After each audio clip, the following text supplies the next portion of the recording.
We've just learned that the lockdown has been lifted, and Dougherty County school officials say police will remain on the scene to maintain security. The missing bark from the tree is the only indication of the drunk driver who flipped his car here just hours ago.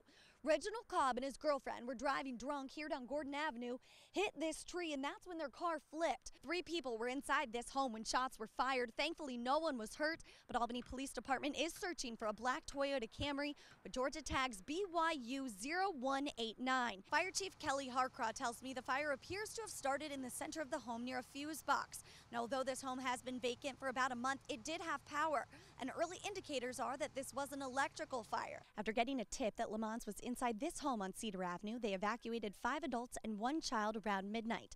This was the scene as police started negotiating with Lamont to surrender. They eventually had to gas him out of the attic, and Lamont was arrested just before 2 a.m. We are just breaking apart all sorts of birds this morning, but it is for a good cause. Hundreds of volunteers will be coming up to pick everything up from soda cans to this here sweatshirt that somebody has left behind. Well, it's official. Philip Phillips is this year's American Idol. I didn't get a golden ticket, but I do have my boarding pass, which did the trick to get me to LA. This is a water power grist mill. Brock is a second grader 8 who does historical interpretations at the Georgia Museum of Agriculture. We had these kind of watches back in those days. He'll teach you how to make cornmeal as you experience daily life on a 19th century farm. Now we're supposed to bounce it down. Got a bag of cornmeal. Brock started working here at the grist mill, shadowing his grandfather. After just 3 days, he was doing it all himself.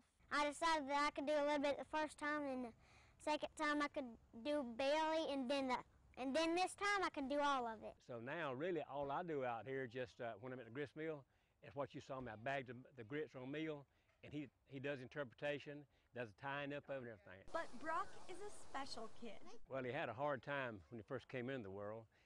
And he's hyperglycemic, and he's had a lot of health problems. He's also mildly autistic. Built by Barney Curtis. Although Brock loves spending time at the grist mill, In 1879. he can't wait for the weekend to play dodgeball and go on a hayride.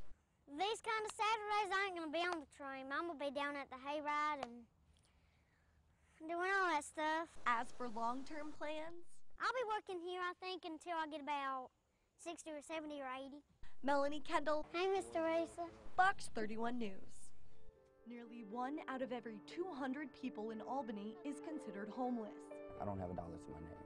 I spent my 104 days at the Salvation Army, and I've been living in my car since November the 4th. But according to the 2010 U.S. Census, that number is much lower. We were told that the U.S. Census Bureau, when they were here, spent a week surveying and trying to count the homeless, and they counted 1.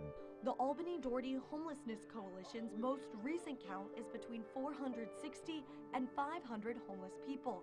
But with local organizations giving meals in the thousands, the reality of those numbers is likely much higher.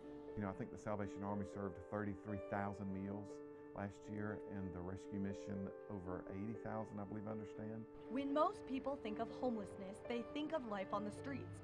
So I went undercover as a homeless person to get the community's reaction. Despite the rain, hundreds of cars passed me by, many people turning their heads and looking the other way. 5 people stopped to offer help. I don't steal, I ain't robbing, you know, and nothing like that. The problem is they're homeless. That's the only problem. They have no funds to pay for a place to stay. The reality of homelessness in Albany is many people don't live life on the streets. I'm not a bad person. I'm working hard trying to find a job. A person is homeless simply if they don't have a permanent home. They could be living on the streets or in a shelter, motel, or in someone else's home, which is why an exact count can be so hard. But nobody knows which house somebody might be living homelessly in, so there are some people that get missed by those counts. Albany offers many resources for these people to get back into the community. Nearly every day there's a place people can go for a free meal. Other organizations help the homeless find transportation, work, and offer things like a hot shower and a place to wash clothes. People can come and have hope at getting things and maybe getting back on their feet, moving towards the right direction. Despite all the resources, homelessness is not an easy life.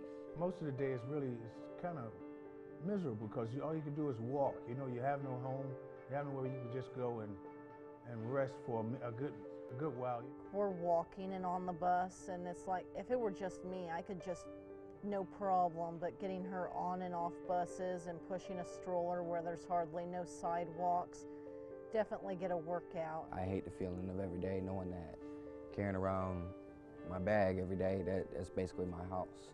Carrying my house on my back it's not a great feeling. It weighs your mind down as well.